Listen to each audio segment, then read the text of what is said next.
Kalau dulu pada tahun pertama dan tahun kedua PMO ini adalah kita langsung dibimbing oleh fasilitator atau pelatih ahli.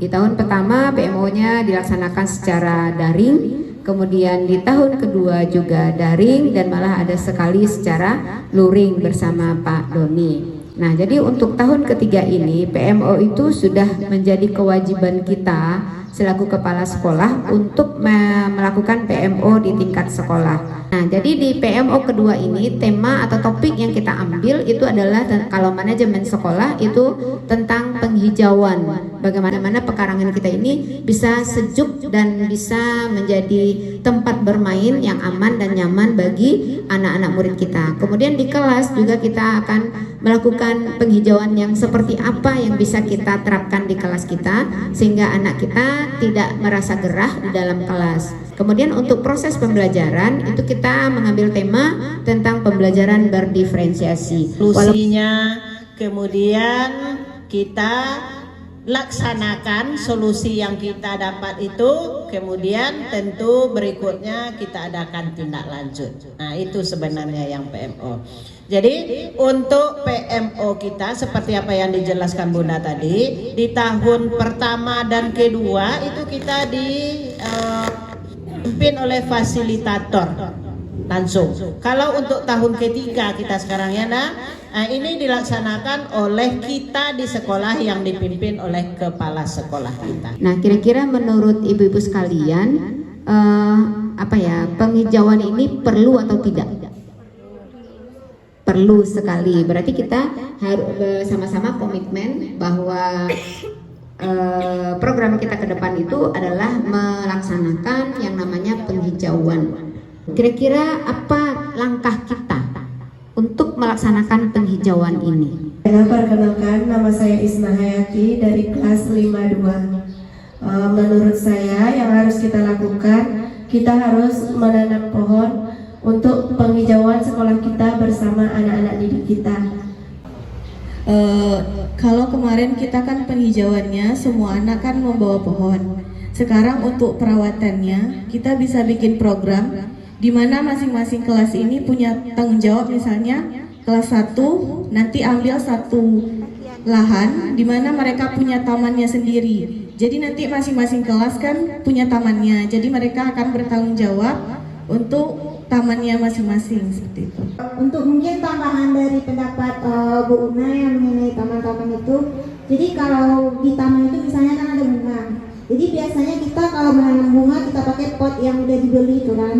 Nah, untuk yang kegiatan ini potnya itu jangan kita beli, kita gunakan botol plastik ya Bunda ya, atau penghias pagar taman kita itu bisa kita gunakan botol plastik atau ban bekas boleh itu Bun. Nanti ban itu kita potong jadi dua kan, jadi kayak gitu melengkung jadi Yang udah ada ini kita tambah dengan barang-barang bekas seperti tadi kemasan deterjen atau kemasan beras dan lain sebagainya seperti itu, supaya kita tidak menjadi penghasil sampah yang baik. Menurut pendapatnya Bun, kan kita ada jadwal proyek anak. Untuk penanamannya bisa kita lakukan di saat proyek, dan untuk perawatannya secara berkala itu bisa kita lakukan jadwal digital lingkungan anak kita Bun. Sempurnakan aja ya, karena kita memang sudah punya yang hari cinta lingkungan. Setiap pekan itu anak kita bergiliran dan itu udah ada jadwalnya. Jadi jadwalnya itu kita manfaatkan untuk memelihara tanaman yang akan kita tambah ini. Bocoran dikit ya, pengawasan dari guru pendamping itu. Kalau anak di cinta lingkungan itu betul-betul kita awasi, dan kita betul-betul harus sudah punya program. Misalnya besok nih kelas Bunda nih yang mau jadi duta lingkungan itu, jadi Bunda harus punya program. Bunda lihat sebelumnya, oh rumputnya udah banyak, berarti kita cabut rumput dulu. Setelah cabut rumput apa? Mungkin memindahkan tanaman yang sudah banyak di pot itu diperbanyak lagi. Untuk lebih nampaknya kegiatan kita menanam pohon. Apakah ini sudah dilaksanakan penanaman pohonnya sampai saat ini? Kalau belum, Bunda, kenapa? Karena kita dalam rangka ini menyiapkan kelas untuk belajar atau melakukan pembangunan ke depan. Jadi untuk penanaman pohon kayaknya kita masih belum bisa. Karena nanti kalau kita tanam, tahunya nanti para pengembang sekolah kita ini melakukan sesuatu yang tidak kita duga seperti itu. Jadi pohon kita itu akan digusur lagi, kasihan sekali gitu ya. Ada 2.500 bibit pohon yang sudah ada di sekolah kita yang kita minta pada waktu kita melakukan penanaman pohon, gerakan penanaman pohon di tingkat nasional hari itu yang kita bagikan ke anak hanya 500 karena jumlah anak kita 500, kita mintanya 3.000. Bunda, kami mencoba untuk menjawab kenapa kita perlu menerapkan pembelajaran berdiferensiasi. Di sini kita lihat bahwa anak-anak kita itu gaya belajarnya itu tidak sama, artinya berbeda-beda. Ada yang suka belajar sambil melihat video, ada yang sambil membaca, ada yang suka menggambar, menulis. Nah, jadi dengan pembelajaran berdiferensiasi itu kebutuhan atau gaya belajar anak itu bisa kita penuhi. Segi muridnya, nah dari segi gurunya kira-kira gimana? Dari segi guru, di mana di sini kelas kita banyak dan juga kita sudah dibagi menjadi per fase. Nah di situ nanti dari guru yang kelas 1 dan kelas 2 dia bisa berkolaborasi. Begitupun guru kelas 3 dan kelas 4 dia juga bisa berkolaborasi sesuai dengan fasenya masing-masing. Ada salah satu di antara kita atau beberapa guru dari kita yang masih belum paham tentang apa itu pembelajaran berdiferensiasi, bagaimana cara mengaplikasikan pembelajaran berdiferensiasi di kelas, bagaimana bentuk berdiferensiasi dari segi konten misalnya atau dari segi produk. Murid kita itu beragam, punya kebutuhan yang berbeda-beda. Kemudian dari untuk mencapai proses pembelajaran berdiferensiasi itu kita bisa melakukan kolaborasi dengan. Di sini yang kita apakan dalam PMO ini bagaimana sampai di mana baru keadaan berdiferensiasi.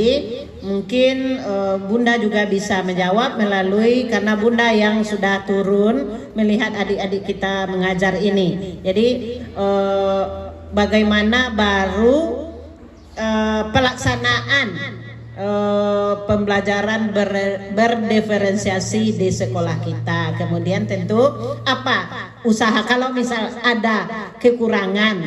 Kelas 1 itu udah masuk tahun ketiga dalam pembelajaran kurikulum Merdeka. Jadi untuk dari segi dokumennya seperti ATP dan modul ajar itu sudah kami siapkan. Sudah ada lokakarya tentang pembuatan alur tujuan pembelajaran dan modul ajar, dan itu pun sudah berbagi praktek baik juga ya Bunda ya ke teman-teman juga ke sekolah yang lain bersama Bunda. Kemudian untuk segi pembelajaran berdiferensiasinya juga sudah kami laksanakan.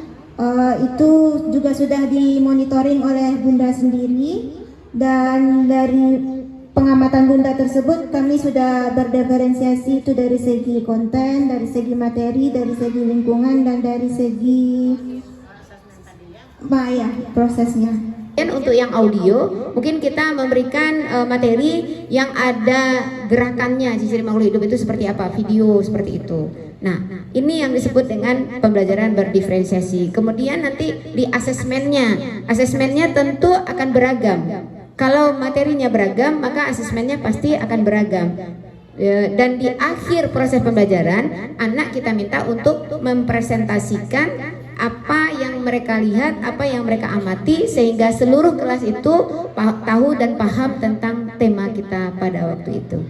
Di pelaksanaan ini dari modul ajar tadi Nurul sudah menyampaikan sudah direncanakan dari perencanaan sudah berdiferensiasi. Kemudian dari proses juga, walaupun kata Bunda tidak seluruhnya kita laksanakan sepenuhnya, tapi sudah kita mulai. Misalnya dari materi tadi kan, dari asesmennya yang kita bedakan, dari prosesnya kita menyampaikan materi, ada yang misalnya tugas kita beri, ada yang kita kasih dia ceramah, ada yang kita kasih dia tontonan dan segala macamnya anak kita. Nah itu, jadi mudah-mudahan ini dapat kita tingkatkan untuk masa yang akan datang. Sekali lagi, banyaklah seperti apa yang kawan-kawan sampaikan tadi ya, sudah terlaksana kolaborasi, kita tingkatkan terus, dan juga ini tetap kita ambil proses pembelajaran ini setiap kombel itu artinya pasti awak lah membahas tentang pembelajaran, karena pembelajaran kolah sabananya aktivitas sekolah itu. Bulan ini mudah-mudahan kita selalu sehat dan kuat dalam menghadapi segala permasalahan yang kita hadapi, baik di keluarga kita maupun di sekolah kita. Tidak ada yang tak mungkin kalau kita yakin dan percaya dan bersandar kepada Allah Subhanahu wa taala. Demi cinta kita